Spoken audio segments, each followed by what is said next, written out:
সকালবেলা এরা সবাই আমাকে ঘিরে ধরেছে, বলছে জামা কাপড় কিনে দিতে হবে। এবার জামা কাপড়ের ব্যাপারে আমি কি বুঝি বলো?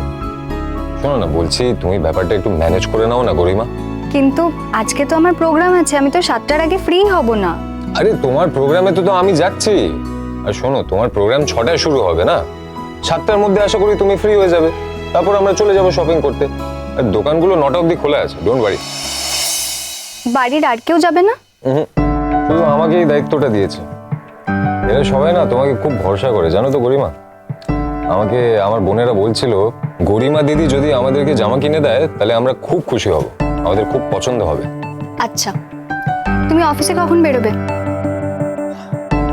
হ্যাঁ, এই কিছুক্ষণের মধ্যেই বেরোবো। ঠিক আছে। আচ্ছা শোনো, বলছি আজকে না লাঞ্চের সময় আমাকে ফোন করার কোনো দরকার নেই, আমি কথা বলতে পারবো না, রিহার্সালে থাকবো। তাহলে তুমি টাইম মতো চলে এসো। ওকে, বাই। গরিমা, তুমি কিছু একটা ভুলে যাচ্ছ।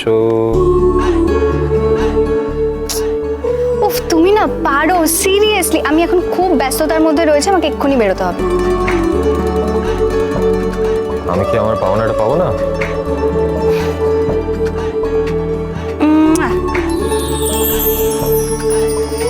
কি আমি কি ঋণী হয়ে থাকবো?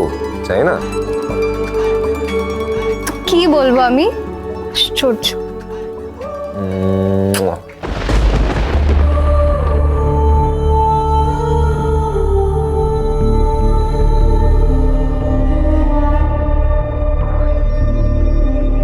ঠিক আছে, রাখছি এখন। Okay, bye. And all the very best. তোমার প্রোগ্রাম খুব ভালো হবে, আমি জানি। Thank you. চলো, বাই। কি হলো রোশনাই, ঝাড় দিচ্ছ? বাড়ির কাজের লোক ঝাড় দেবে না তো আর কি করবে? শোনো, তোমার সঙ্গে কিছু ইম্পর্টেন্ট কথা আছে।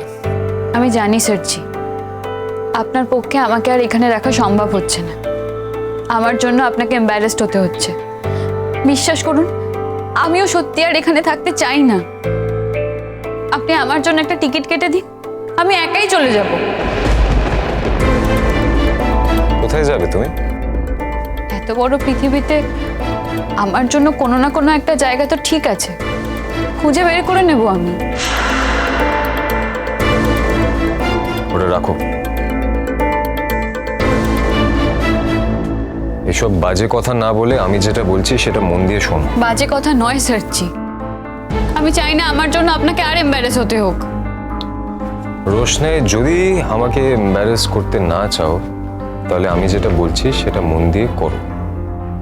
সেটা কি? রোশনাই 1 ঘন্টার মহাপর্ব 27 মে রাত 8:30 থেকে 9:30 স্টার জলসায়।